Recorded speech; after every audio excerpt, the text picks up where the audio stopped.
이제는 우리가 얽매였던 것에 대하여 죽었으므로 율법에서 벗어났으니 이러므로 우리가 영의 새로운 것으로 섬길 것이요 율법 조문에 묵은 것으로 아니할지니라. 아멘. 은혜와 사랑의 하나님, 오늘 우리의 삶을 주님의 품으로 인도해 주시고 하나님과 함께 동행하는 하루를 시작할 수 있도록 우리의 삶을 이끌어 주시니 감사합니다. 세상의 일들 속에 그리고 우리의 삶의 고단함 속에 지치고 피곤해 있는 우리의 영과 육을 성령을 통해 새롭게 하시고 하나님 주시는 새 힘을 허락하시는 귀한 시간이 될 수 있도록 허락하여 주옵소서. 하나님을 소망하며 나온 사랑하는 백성들 온 마음을 다해 감사의 마음을 담아 예배할 때에 성령께서 예배 가운데 함께 하시고 동행하심으로 하나님의 영광을 드러낼 수 있는 복된 인생이 될 수 있도록 은총을 베풀어 주시옵소서. 예수님의 이름으로 기도드립니다. 아멘.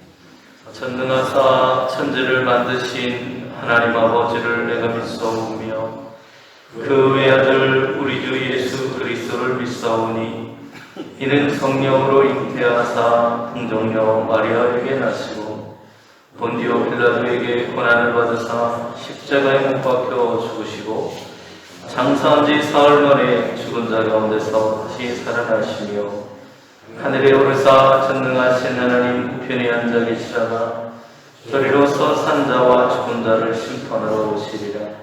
성령을 믿사오며 거룩한 공예와 성도가 서로 교통하는 것과 죄를 사하여 주시는 것과 몸이 다시 사는 것과 영원히 사는 것을 믿사옵나이다.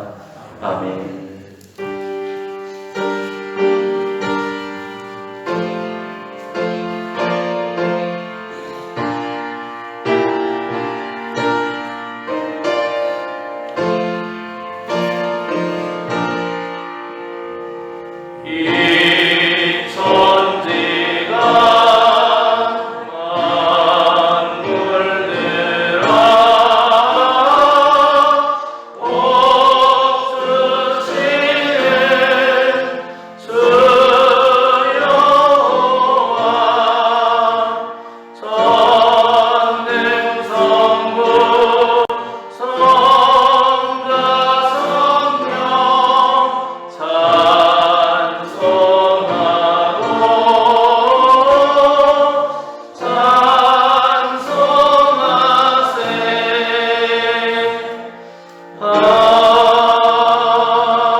여호와께서 다스리시니 만민이 떨 것이요 여호와께서 그 사이에 들어가시니 땅이 흔들릴 것이로다. 시온에 계시는 여호와는 위대하시고 모든 민족보다 높으시도다. 주의 크고 두려운 이름을 찬송하리니 이는 거룩하시니로다. 능력 있는 왕은 정의를 사랑하느니라. 주께서 공의를 견고하게 세우시고 주께서 야곱에게 정의와 공의를 배당하시나이다. 너희는 여호와 우리 하나님을 높여 그의 발등상 앞에서 경배할지어다. 그는 거룩하시도다.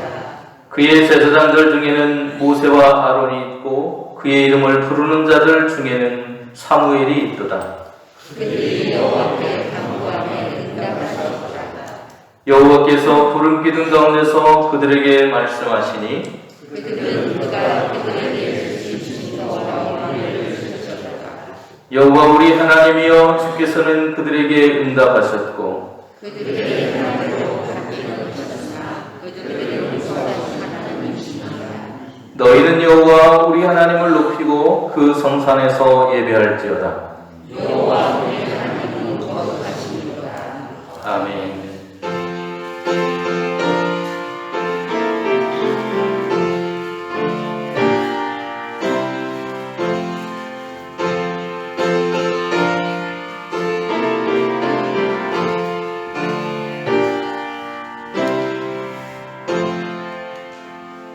내 눈을 들어 두루 살피니 사랑이라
동물을 만드시고 좋았다 말씀하셨던 주님, 우리 사람을 만드시고 심히 좋았다라 말씀하신 아버지 하나님, 진심으로 감사합니다.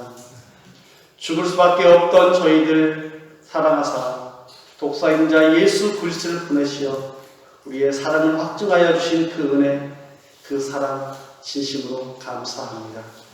그렇지만 우리는 주님의 그 사랑을 알고 있지만 우리의 입술로, 우리의 행함으로 주님을 믿지 않는 자들에게 모범을 뒤지 못한 것, 또한 우리의 새치혀로 우리 이웃을 시기하고 쥐어짰던 그런 모습을 이 시간 다시금 생각해 봅니다. 우리가 다시는 그런 범죄를 저지르지 않도록 도우시고 함께하여 주시옵소서. 세상의 모든 사람들이 정의를 외치고 있고 많은 사람들이 예수님을 믿고 있지만 이 세상은 갈수록 악해져 가고 있습니다. 우리가 더욱더 정의로운 삶을 살 수 있도록 도우시고 함께하여 주시옵소서. 어떤 사람은 진짜 진리가 무엇인지 모르고 살아가는 사람들도 있습니다. 우리가 그런 진리를 바로 깨닫는 우리 용산교회 성도님 될 수 있도록 도우시고 함께하여 주시옵소서. 바쁜 농사철을 맞이해서 우리 성도님들 한 분 한 분 건강할 수 있도록 도와주시고 이런 바쁜 시기에 지혜롭게 일할 수 있도록 도우시고 함께하여 주시옵소서. 원치 않게 지금 전염병으로 인하여서 코로나란 무서운 전염병으로 인해서 우리가 힘들게 살아가고 있습니다.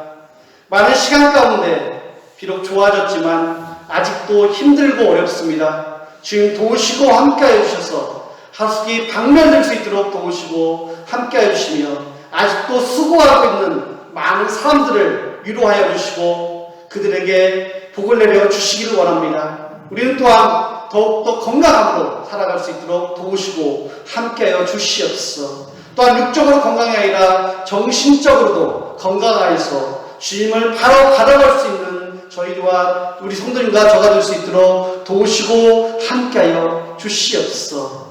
이 나라 이 민족 주님께서 같이 하여 주시옵소서.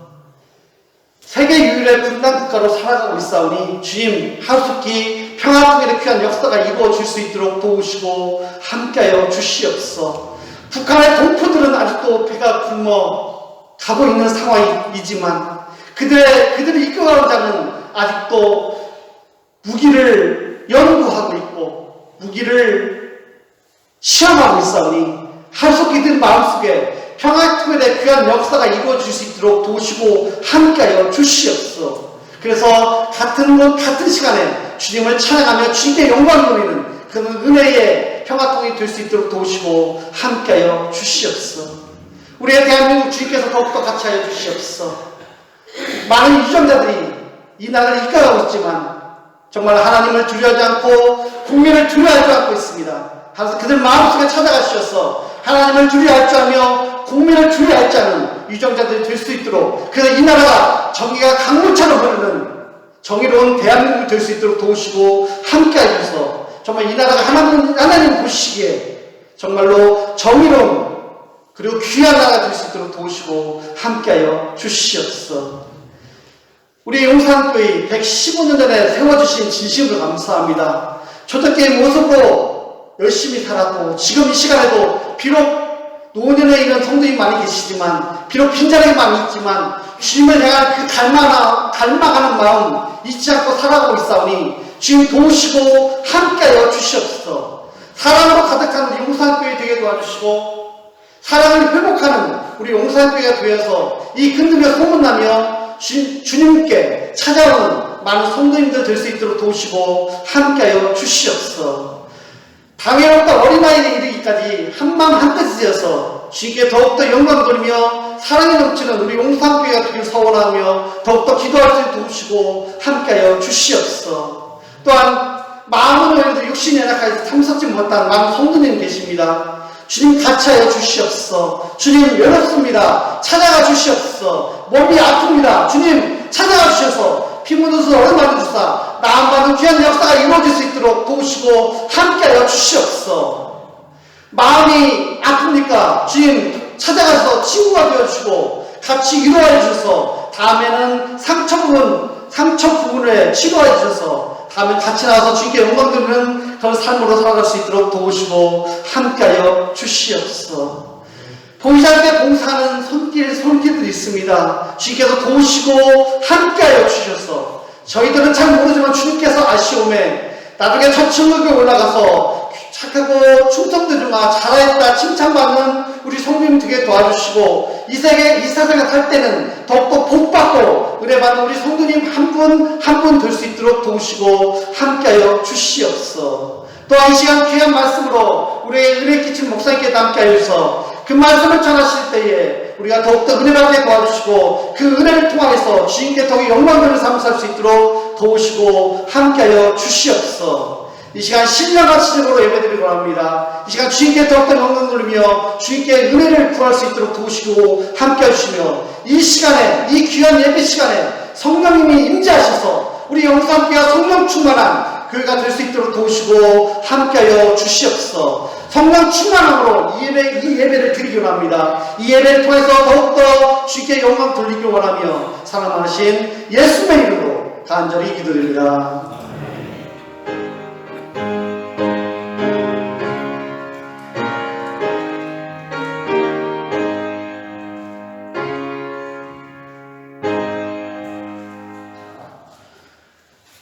우리가 육신에 있을 때에는 율법으로 말미암는 죄의 정욕이 우리 지체 중에 역사하여 우리로 사망을 위하여 열매를 맺게 하였더니 이제는 우리가 얽매였던 것에 대하여 죽었으므로 율법에서 벗어났으니 이러므로 우리가 영의 새로운 것으로 섬길 것이요 율법 조문에 묵은 것으로 아니할지니라. 그런즉 우리가 무슨 말을 하리요? 율법이 죄냐? 그럴 수 없느니라. 율법으로 말미암지 않고는 내가 죄를 알지 못하였으니 곧 율법이 탐내지 말라 하지 아니하였더라면 내가 탐심을 알지 못하였으리라. 그러나 죄가 기회를 타서 계명으로 말미암아 내 속에서 온갖 탐심을 이루었나니 이는 율법이 없으면 죄가 죽은 것입니다. 전에 율법을 깨닫지 못하였을 때에는 내가 살았더니 계명이 이르되 죄는 살아나고 나는 죽었도다. 생명에 이르게 할 그 계명이 내게 대하여 도리어 사망에 이르게 하는 것이 되었도다. 죄가 기회를 타서 계명으로 말미암아 나를 속이고 그것으로 나를 죽였는지라. 이러고건대 율법은 거룩하고 계명도 거룩하고 의로우며 선하도다. 그런즉 선한 것이 내게 사망이 되었느니라. 그럴 수 없느니라. 오직 죄가 죄로 드러나기 위하여 선한 것으로 말미암아 나를 죽게 만들었으니 이는 계명으로 말미암아 죄로 심히 죄되게 하려 함이라. 아멘. 매일매일 날씨가 쌀쌀해져 가는 것 같습니다. 가을을 넘어서 겨울을 재촉하는 느낌이 들기도 합니다. 환절기에 늘 건강 유의하시기를 부탁을 드리겠습니다. 옆에 계신 분들하고 인사하겠습니다. 한 주 동안 추수하느라고 수고했습니다. 한 주 동안 일하느라고 수고하셨습니다. 얼마나 힘드셨어요? 이제 들판을 가보면 빈자리가 더 많아져가는 것을 느끼게 됩니다. 풍성하던 그 자리들이 이제 추수의 손길을 통해서 빈자리로 바뀌어가는 그 모습을 보면서 올 한 해도 이제 끝나간다라는 그런 생각이 들었습니다. 오늘은 청주들 8번째 주일을 맞고 있습니다. 그리고 2단 경계 주일을 맞고 있습니다. 우리 주변에는 이단에 의해서 많은 사람들이 어려움을 겪고 있습니다. 우리가 미처 깨닫지도 못하는 그 사이에 이단들이 우리의 주변의 형제 자매들, 우리의 가족들을 또 우리 이웃들을 유혹해서 그들이 그곳에 빠지게 하고 또 그럼으로 인해서 가정과 사회가 혼란스럽게 만드는 수많은 일들이 우리 주변에서 여전히 일어나고 있습니다. 우리가 너무 우리의 삶에 바빠서 깨닫지 못하는 그 순간에도 이단들은 여전히 우리의 삶을 위협하고 있다라고 하는 것을 깨닫게 되는데요. 오늘 이러한 이단들에 대해서 우리가 다시 한번 경계하고 또 말씀이 우리가 굳건히 섬으로 인해서 이단에 빠지지 않도록 믿음을 세워갈 수 있는 우리 모두가 될 수 있기를 간절히 소망해 봅니다. 지난 9월호에 월간 목회라고 하는 그 잡지에 9월호에 실린 조믿음이라고 하는 목사님의 글에 보면 사이비 종교에는 8가지의 특징이 있다라고 설명을 하고 있습니다. 그 첫 번째가 뭐냐? 신격화한다는 겁니다. 교주를 신처럼 또는 그의 버금가는 신의 대리자로서 사람들에게 이 교주는 특별한 존재라고 하는 그런 인식을 새겨놓는다는 거예요. 그래서 그 사람들은 선생님이라고 부르거나 또는 특별한 분, 또 계시자, 또 사명자, 또 시대의 구원자 같은 그런 이름으로 그가 특별한 사람이라고 하는 그런 인식을 심어주는 일들을 하고 있다고 합니다. 두 번째는 순수성을 요구한다고 그래요. 이 순수성은 뭐냐면 극단적으로 흑과 백을 나누는 것처럼 극단적으로 이분법적인 사고를 강조합니다. 그래서 자기들은 완전한 선인 거예요. 우리는 완전한 선입니다. 우리는 완전히 선해서 누구도 우리를 거스러서는 안 됩니다. 그리고 자신들을 반대하는 사람들은 내가 선이니까 반대는 뭘까요? 악이 되겠죠. 그죠? 그래서 악으로 규정합니다. 그들은 악이어서 철저하게 우리가 배제해야 될 사람들이라고 규정을 합니다. 그래서 그들은 우리에게 그 이단들은 자신들의 그런 영생과 구원에 대해서 그들이 뺏어가려고 하는 악이기 때문에 그 사람들을 마귀라고 표현합니다. 거기는 가족들도 다 포함이 돼요. 그래서 가족도 마귀이기 때문에 그들이 말하는 거 듣지 않아도 되고 귀를 막아도 됩니다. 그리고 그들과 함께 살지 않고 자기들이 속해 있는 그런 소속으로 그들을 끌어들이는 일들을 합니다. 또 세 번째의 특징이 뭐냐면 자기 비판이라고 하는 것을 하도록 합니다. 자기 반성이라고 하는 건 굉장히 중요한 일입니다. 그렇죠? 내가 살아감에 있어서 내가 잘 살아가고 있는 것, 나를 돌아보는 시간은 반드시 필요합니다. 이런 순기능이 있는가 하면 자기를 성찰하는 순기능 말고도 끊임없이 자기를 비판하도록 합니다. 나는 뭐가 잘못됐고 스스로를 자존감을 낮추도록 만들어요. 자기를 끊임없이 비판하도록 만들어서 나는 죄 많은 인생이니까 나는 그런 인식에 빠지게 해서 죄책감이라고 하는 것을 그 사람의 삶에 굴레를 씌워버립니다. 그 굴레에 빠지게 되면 어떤 현상이 나타나냐면 누가 나에게 어떤 말을 하면 그 사람이 하는 말이 정말인 것처럼 들리도록 됩니다. 이런 것을 뭐라고 하냐면 가스팅이라고 합니다. 상대방을 속이는 말이에요. 상대방을 속이는 말을 통해서 세뇌를 시키는 도구로 이 죄책감이라고 하는 것을 집어넣게 됩니다. 네 번째는 뭐냐면 자기들이 주장하는 그런 이념들이 어떠한 과학보다도 더 과학적인 것이라고 그들에게 가르칩니다. 쉽게 말씀드리면 교주를 의심해서는 안 된다는 거예요. 그런 맹신을 심어주게 돼요. 그런 맹신을 심어줌으로 인해서 교주가 교주로서의 그런 위치를 장악할 수 있도록 돕는 역할을 합니다. 그래서 그 교주가 말하는 어떤 말이나 어떤 행동이나 모든 것들이 다 용서가 되고 이해가 되고 그것이 맞다고 여기게 되는 거예요. 그 다음에 다섯 번째 특징은 뭐냐면 언어적인 통제를 합니다. 습관적이고 반복적으로 사용하는 특정한 언어를 통해서 나도 모르게 그들이 말하고 있는 가치관이 옳은 것처럼 그 가치관에 따라서 동조하게 만드는, 그거에 조종당하도록 만듭니다. 이단들이 말하는 것들이 마치 새로운 것처럼 색다른 용어들을 이렇게 사용하는 것처럼 해서 그 그것이 특별한 어떤 지식인 것처럼 또 이단들이 흔히 말하는 거 있죠? 비밀을 깨달았다고. 비밀을 깨달았다고 하는 그런 말을 많이 합니다. 그것처럼 자기들만 그 비밀 속에 있는 사람들, 특별한 사람들이라고 하는 착각에 빠지도록 한다는 거예요. 여섯 번째는 개인보다 높은 위치의 이념입니다. 사이비 종교는 많은 율법을 강조합니다. 우리 성경에도 율법이 있죠? 성경의 율법이 613개나 됩니다. 여러분 다 지키고 계십니까? 못 지키죠, 그죠? 613개 다 못 지킵니다. 그래서 누가 오셨어요? 예수님 오신 거예요.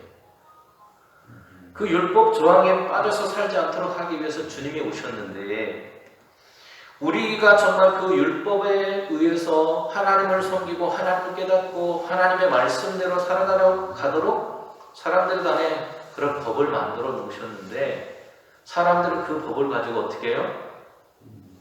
이단들이 하는 것처럼 사람들을 정죄해 왔습니다. 무슨 죄를 지었고 뭘 잘못했고 너는 어떤 죄가 있고 그러니까 너는 하나님 백성이 될 수 없고 수없이 많은 그런 말들로 그런 율법으로 사람들을 옥죄어 왔다는 바울이 오늘 말하고 있는 것이 그런 이야기들입니다. 그런 모습 가운데 사람들을 빠뜨렸다는 것입니다. 그런데 그 방법을 누가 사용하느냐? 사이비와 이단들이 그 방법을 똑같이 사용하고 있다는 거예요. 그래서 개인의 삶을 율법으로 통제합니다. 여러분 통제라고 하는 것이 가져다 주는 것이 뭐냐면 두려움이에요. 두려움. 뭔가 통제되면 두려움에 빠지게 됩니다.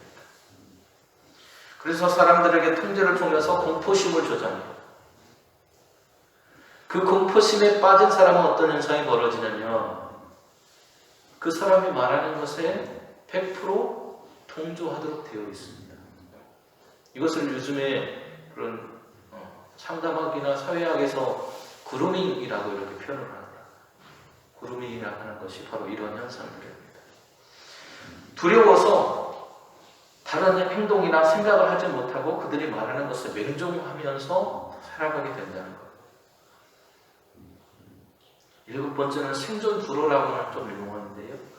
자신들의 가르침에 반대하는 그런 행동을 하는 사람이나 단체,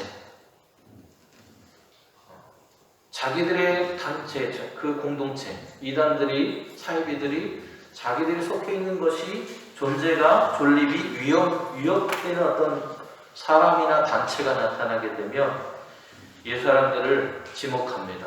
그러면서 뭐라고 말하냐? 이 사람들은 적그리스도입니다. 멸망자입니다. 대적자입니다. 전에 저쪽 그 소산 쪽인가요? 그쪽에 저 밑에 쪽에 교회 저 건너편 쪽에 이렇게 교회가 하나 있었어요. 이 앞에 동네에. 지금은 이제 사라졌습니다. 그래서 그분 다른 데로 가셨는데 제가 새벽에 이렇게 가서 들어보니까요. 그분이 하는 그 설교 내용들을 이렇게 들어보니까 계속해서 교회를 비판하고 뭐가 잘못됐고 계속 그런 얘기들을 하더라고요. 자신들의 그런 사상이나 생각, 자기들이 가르치고 있는 것을 거스리는 사람들은 모두가 적이라고 생각한다. 그래서 그들은 어떤 사람들이냐? 영생에서 끊어진 사람들이기 때문에 우리의 공동체와 맞지 않는 사람들, 그들을 철저하게 배제시켜버립니다. 마지막 여덟 번째는 뭐냐면 협박과 회유를 통해서 그들을 통제합니다. 앞에서 말씀드린 여섯 번째와 같은 거예요. 그런데 어떤 일들을 하냐면 이단들이 인터넷을 끊도록 하거나 아니면 인터넷의 일부만 사용하도록 자기들 그 커뮤니티만 사용하도록 제한을 합니다. 그래서 세상의 어떤 다른 정보들, 자기들이 가르치는 교리나 이런 것들 외의 것들을 받아들이지 못하도록 사람들을 철저하게 가두어두는 그런 현상들을 합니다. 믿음을 공유하지 않는 사람들은요, 자기들과 갈라져야 합니다. 이런 가르침들을 일방적으로 사람들에게 주입을 합니다. 이런 교육들이 6개월에서 1년 정도 지속돼요. 그러면 자기의 그룹의 사람들을 받아줍니다. 그리고 계속해서 이런 교육들을 지속적으로 해오고 있습니다. 이것이 이단의 모습이에요. 이단과 사이비들이 그런 그릇된 가르침을 계속 주입함으로 인해서 오늘 사람들이 그곳에서 빠져나오지 못하도록, 그리고 가정이 갈라지고 사회를 혼란스럽게 하는 역할들을 지금까지 해왔다고 하는 글을 읽게 되었습니다. 오늘 바울 역시도 그런 비슷한 이야기들을 하고 있어요. 바울은 오직 그리스도의 복음에 의해서 우리가 의로워지고 구원받을 수 있다고 전하고 있습니다. 그런데 지금도 이단 사이비가 있는 것처럼 바울 시대에는 없었겠습니까? 그때도 있었다는 거죠. 로마 교회는 율법을 중요하게 여기는 율법적인 유대인들, 유대 그리스도인들이 있었고요. 또 그들은 교인들에게 영향을 주었습니다. 여러분, 우리가 구원받는 것은 율법 때문이 아니죠, 그죠? 은혜 때문입니다. 하나님의 은혜 때문인데, 율법을 잘 지켜야 우리가 구원받을 수 있다고 가르치는 유대 그리스도인들이 있었다는 거예요. 그래서 바울은 율법에 대한 이해가 필요하다고 생각을 했습니다. 그래서 율법의 목적이 무엇이고, 율법이 가진 기능이 무엇이고, 한계가 무엇인지를 오늘 본문 속에서 설명하고 있어요. 율법은 본래 선하고 의로운 것이었습니다. 하나님께서 좋은 의도로 만드셨어요. 제가 출애굽기를 계속 읽고 있는데, 지금 오후 예배 때 설교하고 있는데요. 출애굽기가 바로 그 율법에 대한 이야기거든요. 그런데 그 율법을 만드신 목적도 그 율법을 통해서 사람들이 하나님의 나라를 만들어갈 수 있도록, 그렇게 사람들이 어우러져 살아갈 수 있도록, 새로운 공동체가 될 수 있도록 하나님께서 주신 것이 율법인데, 오늘 그 선하고 의로운 것이 사람들의 내면에 있는 죄가 무엇이고, 그리고 율법의 본질과 무관하게 율법을 통해서 불의한 삶이 오늘 드러나게 됩니다. 지금까지 우리가 살아왔던 세상적인 방식이나 하나님의 뜻과 별개의 것으로 살아왔던 우리의 모습이 드러나기 때문에 그것이 죄로 드러나는 거예요. 여러분, 내 안에 죄가 드러나면 어떻습니까? 불편하겠죠, 그죠? 불편해합니다, 사람들이. 그래서 율법에 의해서 벗어나서 복음의 신앙으로 우리가 율법대로 살아가는 것이 아니라 율법 속에 담겨있는 하나님의 사랑의 법칙대로 살아가는 것입니다. 그것을 가르쳐주게 오신 분이 예수님이고, 오늘 바울도 그것이 바로 복음이라고 이야기하고 있는 거예요. 오늘 본문에서 그리스도의 복음을 받아들인 신앙인들이 율법주의에 빠졌습니다. 율법주의에 빠졌어요. 그 율법주의 신앙에서 벗어나야 한다고 분명하게 바울은 이야기합니다. 이런 부모의 따끔한 지적이 어린아이 자녀에게 인생의 길잡이가 되곤 합니다. 그렇죠? 때로는 너 이거 잘못했어라고 분명하게 말해주지 않아서 계속 그 길을 걸음으로 인해서 죄를 짓고 더 큰 범죄자가 되는 경우들이 있는데, 때로는 따끔한 질책을 통해서 그 아이가 정신 차려서 돌아올 수 있도록 해주는 부모의 채찍과 같은 그런 표현들이 필요하다는 것이죠. 그래서 그것으로 인해서 인생의 길잡이가 되고, 그래서 그 어두움에서 벗어날 수 있도록 해주는 것이 그런 진심 어린 충고일 것입니다. 바로 그런 것처럼 하나님은 노예로 살아온 430년의 노예 생활이잖아요. 400년이 넘는 시간의 노예 생활로 살아왔던 이스라엘 백성 공동체가 이제는 하나님의 백성의 하나님의 뜻에 따르는 신앙의 공동체로 새로이 살아가도록 주신 그 기초를 이루는 것이 바로 율법이라고 하는 하나님의 법입니다. 바울은 율법이 없었으면 죄가 죄인 줄도 몰랐을 거라고 말합니다. 그러면서 율법의 선한 역할에 대해서 이야기를 해준 것이에요. 율법은 죄를 깨닫게 하는 것입니다. 그런 역할이 있습니다. 그런데 바울은 율법의 선한 역할만 있는 것이 아니라 율법으로 죄를 알게 된 것 때문에 계명을 행할 때마다 우리의 마음이 욕심으로 가득해져 가서 죄가 드러나고 마는 것이라고 말해줍니다. 부모가 외출하면서 아이에게 이렇게 말할 수 있겠죠. 야, 서랍에 돈 있으니까 잘 간수해. 그럼 이 아이는 뭐만 하면 돼요? 돈을 잘 간수만 하면 됩니다. 자녀는 부모의 말에 이전에 몰랐던 탐심을 알게 돼요. 아, 저 돈이 뭔가 중요한가 보다. 저 엄마가 지키라고 하는 것이 중요하니까 지키라고 했겠지? 돈을 가지면 뭘 할 수 있을까 생각하게 되겠죠? 자기가 사고 싶은 것, 하고 싶은 것을 할 수 있겠죠. 그 말을 듣지 않았다면 몰랐을 죄에 대해서 깨닫게 되는 거예요. 그 욕심이 생기는 거예요. 그것이 커지면 부모가 지키라고 했던 그 돈을 어떻게 돼요? 내가 쓰게 되는 거죠. 부모의 명령을 죄 짓는 기회로 삼게 된 것입니다. 율법으로 살게 되면 내가 의도했던 것과는 상관없이 욕망에 사로잡혀서 살아가게 됩니다. 그리고 종일 욕망을 누르다가 지쳐서 영적으로 죽어가게 됩니다. 바울도 같은 이야기를 오늘 우리가 읽지는 않았지만 14절에 이렇게 말하고 있습니다. 우리가 율법은 신령한 줄 알거니와 나는 육신에 속하여 죄 아래 팔렸도다. 내가 행하는 것을 내가 알지 못하나니 내가 원하는 것을 행하지 아니하고 도리어 미워하는 것을 행하니라. 내가 원하지 않는 방향으로 흘러가고 있다는 얘기를 하고 있죠. 바로 그러한 모습입니다. 처음에는 잘 따라가지만 욕심이 점점 커져서 부모의 말보다 내 욕심이 커지게 되면 죄에게도 가게 되는 거죠.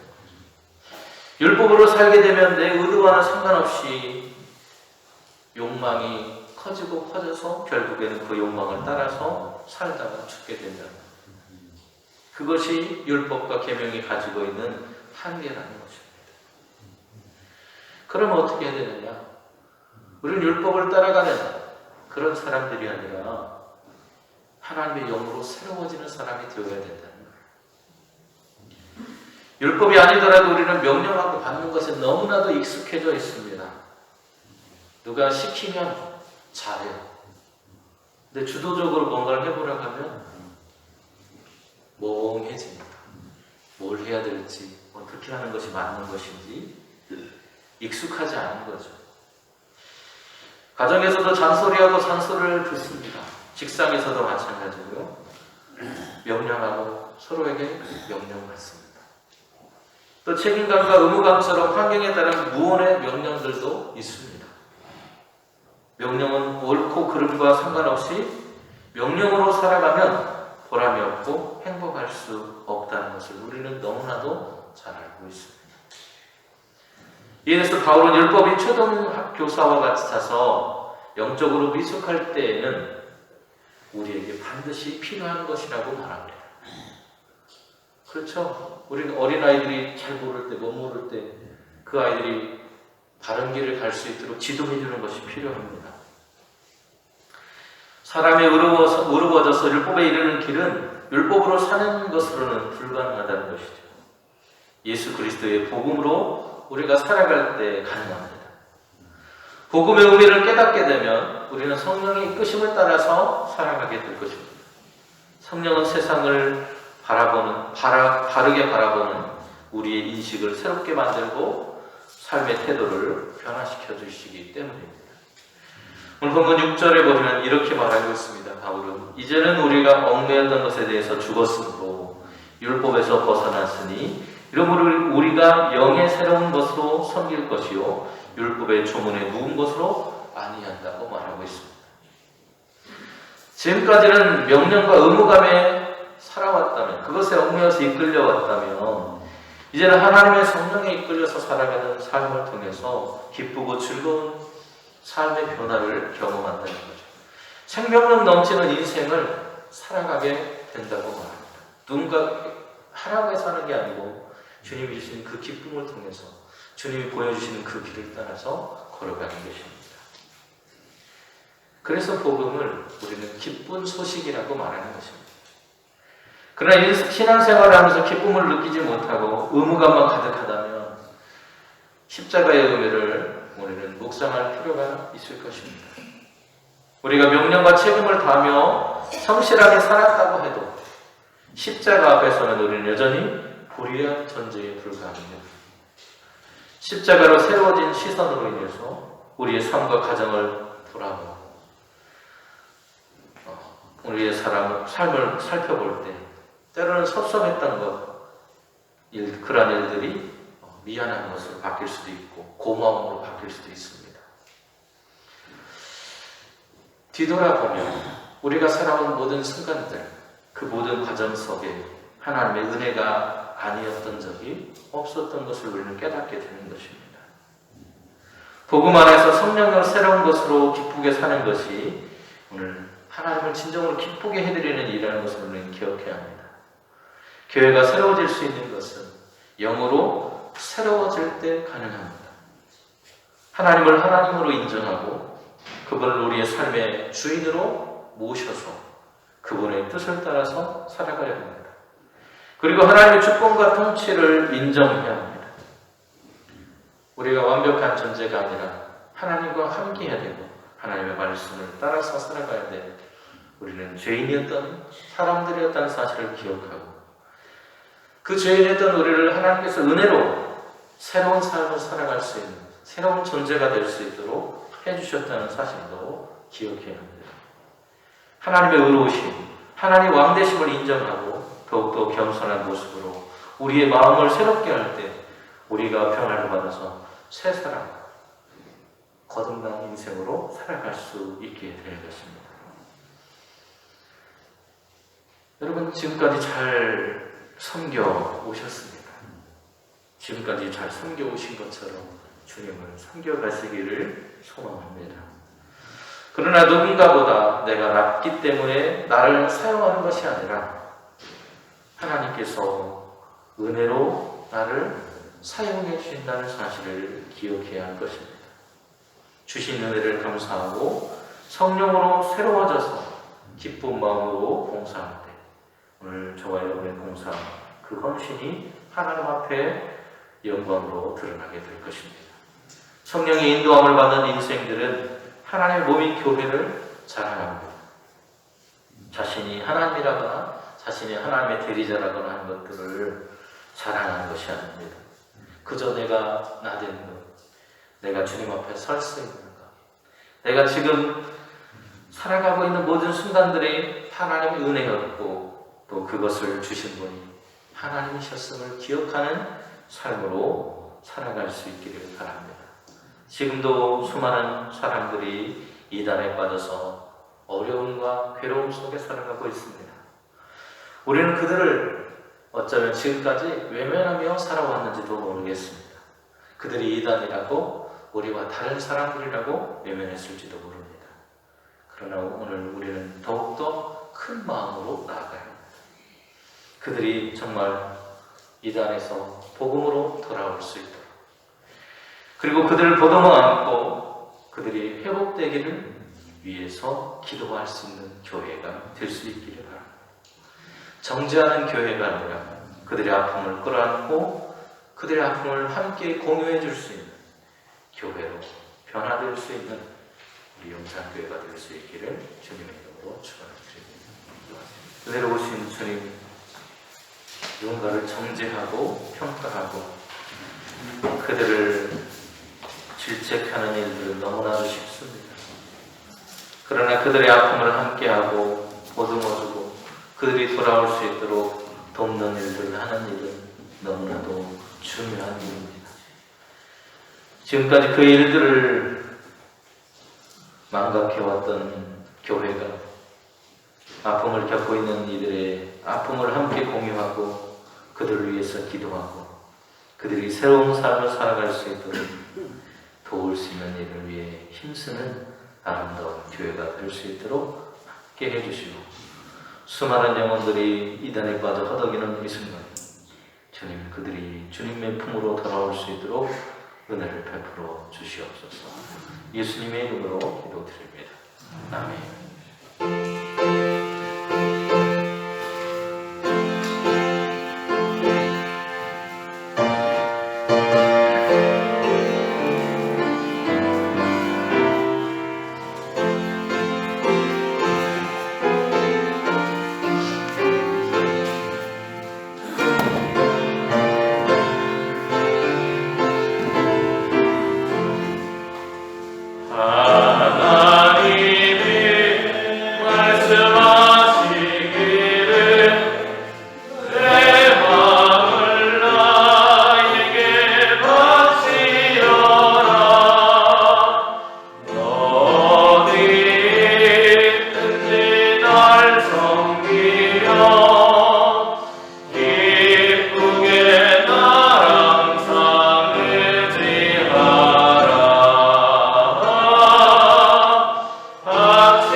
은혜로우신 주님, 오늘도 주님 앞에 예배할 수 있는 은혜를 우리에게 허락하시고 예배할 수 있는 건강과 생명과 능력과 우리의 삶의 형편을 허락하신 것을 감사합니다.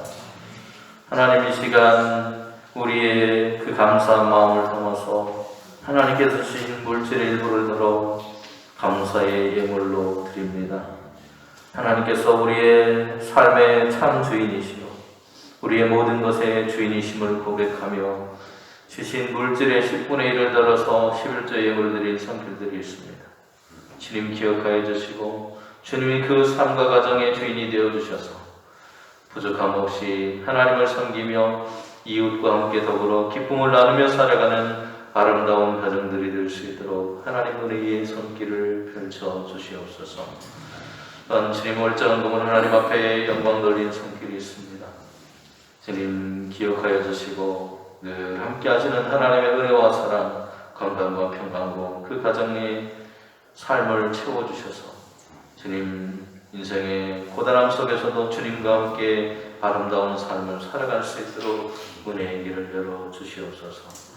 지정과 여러 가지 모습을 하나님께 감사의 마음을 드린 손길들 그 가정을 주님께서 기억하시고 주님이 드려진 모든 예물 가운데 함께 해주셔서 이 예물들이 허탄한 곳에 쓰이지 않고 하나님의 영광을 드러내며 하나님의 나라가 이 땅에 이루어지는 일을 위해서 또 생명을 구원하는 일을 위해 몸된 재단을 아름답게 가꾸는 일들을 위해 주님 이 예물이 쓰여질 수 있도록 도와주셔서 정말로 하나님의 나라를 이루기까지 주님과 함께 동행하는 삶의 기쁨을 누리는 복된 삶을 걸어갈 수 있도록 인도하여 주시고 감사한 것을 감사할 줄 알고 기뻐할 줄 아는 아름다운 삶이 되도록 우리의 걸음을 인도하여 주시옵소서.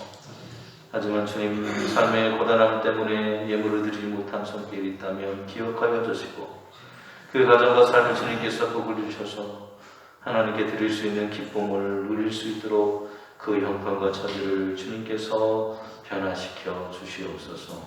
오늘도 함께 하실 하나님의 은혜와 사랑이 이 모든 예물과 그 손길과 가정의 그 삶 위에 함께 하실 것을 믿사오며 축복하며 예수님의 이름으로 기도드립니다.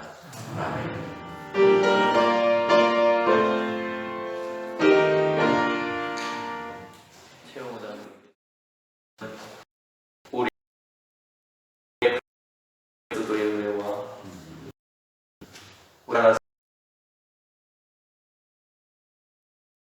독생하신 아들까지 내어주시며 사랑하신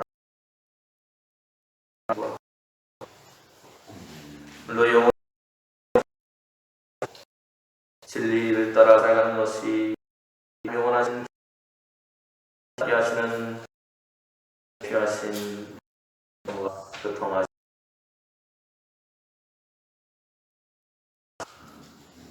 오늘 세상이 아닌 하나님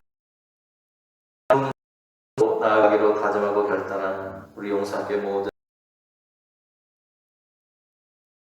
가정의와 자녀들 위해 이 나라의 이제 한을 다리 축원하옵나이다.